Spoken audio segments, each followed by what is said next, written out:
Hello, this is Beat FM. Be Heart FM. Beat FM. Hello, this is Beat FM. Be Heart FM. Beat FM. Hello, Beat FM. Hello, this is Beat. Turakundanye musaje mukurikirana isi yose igihe cy'amasaha yitereye nkaya radio yanyu mukunda cyane Beat FM. Kuri mikoro muri kumwe na jewe ko musaje mumenyere Patrick Karo twatereke kandi kwakira mutumire hano muri studio za radio Beat FM. Akaba ari ku murongo wa telefone tumusabe abidondo. Alo mwatwumva? Yego ndabumva. Ikaze kuri Beat FM.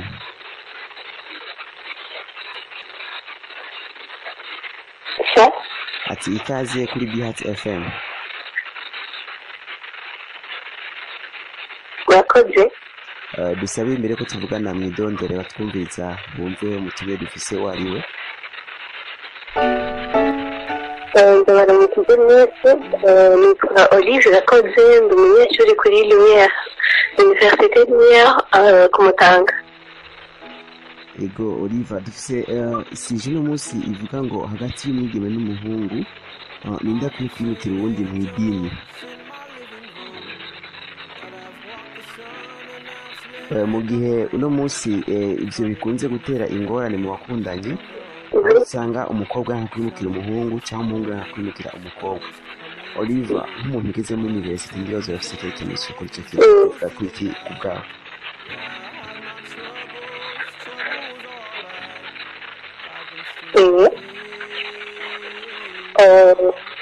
Kubwanjye numva ata kibazo vyotera.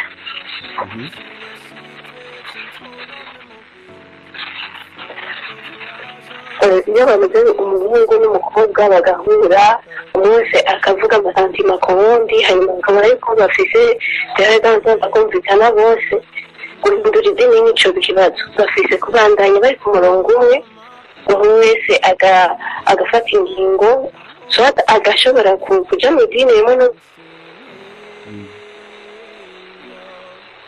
umwe wese n'idini arimo. Hariho amadini amwe usanga ari strict, rivuyemo kaja mu rindi n'abavyeyi bataberekeza ku rubanza. Nyumva ko ushobora kuba intambamyi ugasanga benshi batiye kuyavamo bagafuma baheba abo bashinga.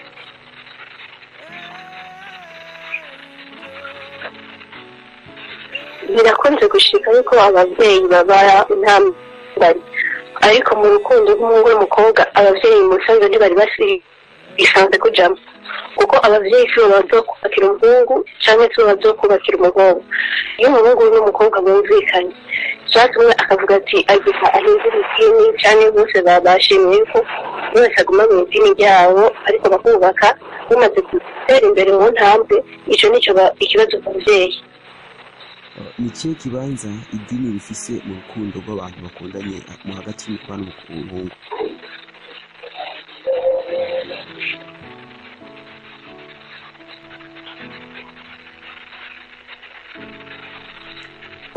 Ni kihe kibanza idini rifise mu rukundo hagati y'abantu babiri?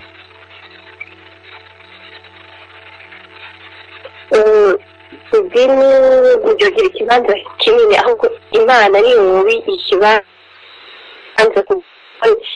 si nibasenga idini, Imana niyo nkuru nibasenga. Hello, this is Beat FM.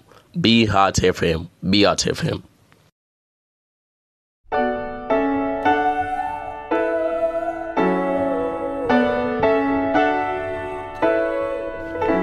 Hello, this is Beat FM.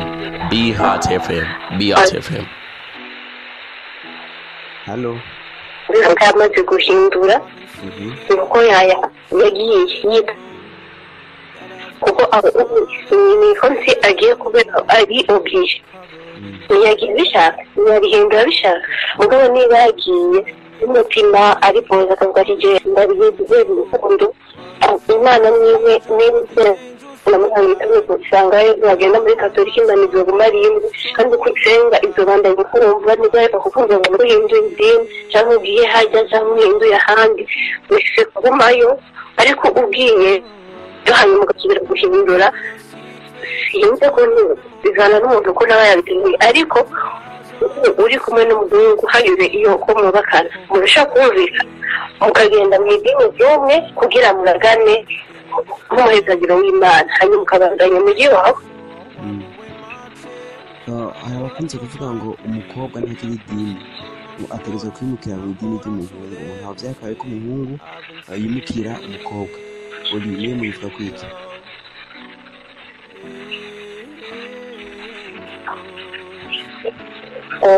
nta hamwe byanditse kandi si itegeko yuko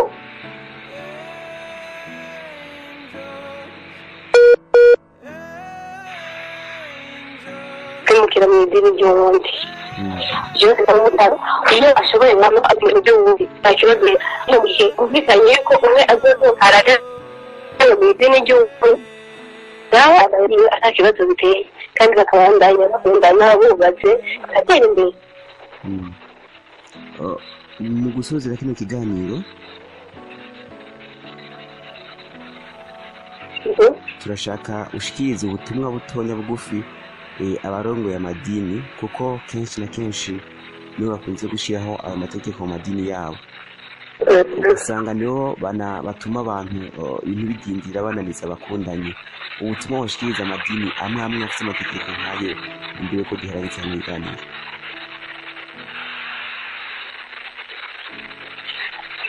nzajya kubashimira ubutumwa nishikiriza ni uko nta dini zo kubakira umuntu nta muntu n'umwe azokora kubera idini ariko niba hari umuhungu cyangwa umukobwa bakundanye kandi babona yuko bariko baratera intambwe bariko baragerageza kubaka idini n'iryo binama kuko bose niba bizeye Imana kandi bayisenga barafise kumvikana umwe akaja mu idini ry'undi bakaragana hanyuma nyuma yo kuragana umwe akabandanya mu idini yarari ariko bibaye ngombwa umwe gukurikira uwundi mu idini bivanye n'ukuntu bumvikanye byaciye mu kiyago hanyuma bagahuza bakabona ko bibaye nkenerwa yuko umwe aja mu bindi dini ry'uwundi ariko nta hantu na hamwe handitse yuko umuntu acategereza guhera idini ryiwe canke ngo arihindure kubera agahato cyangwa kubera ikindi kintu. umuntu baja mu idini kubera vyiyumvitsemwo abenshi bahamagara guhindura idini akarihindura kubera gukinga kunzi wiwe ariko mu bisanzwe bumvikanye biciye mu kigo kose akaja nko mu rindi ry'undi ry'umukunzi w'umukobwa akaja mu ry'umuhungu cyangwa umuhungu akaja mu ry'umukobwa bagiye kuragana hanyuma umwe wese akabandanya asengera mu idini yari afise kuko Imana basenga n'imwe hose. Oliva turagushimiye cyane kuri kano kanya mwaduhaye.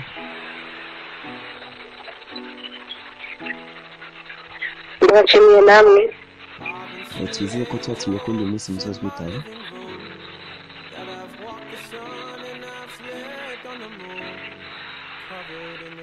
inshuti bakunzi mwari kumukurikira ikiganiro cy'abakundanye hano kuri BHT FM. turashimiye umutumire wacu Oliva asanzwe ari umunyeshuri kuri Université ya Bujumbura. turashimiye mwebwe mwese mwaduteze amatwi, dushimiye mwebwe mwese muzobandanya mukurikira kino kiganiro ku murongo wacu wa YouTube. dushimiye abakunzi bacu mu bihanganisha nyakutege, dushimiye abari muri group ya WhatsApp mwese mushishikare mugira ibiganiro byiza, ijoro ryiza, mugire aho muba mwahwe, Imana ibazigame murakoze. Hello, this is BHT FM. BHT FM. BHT FM.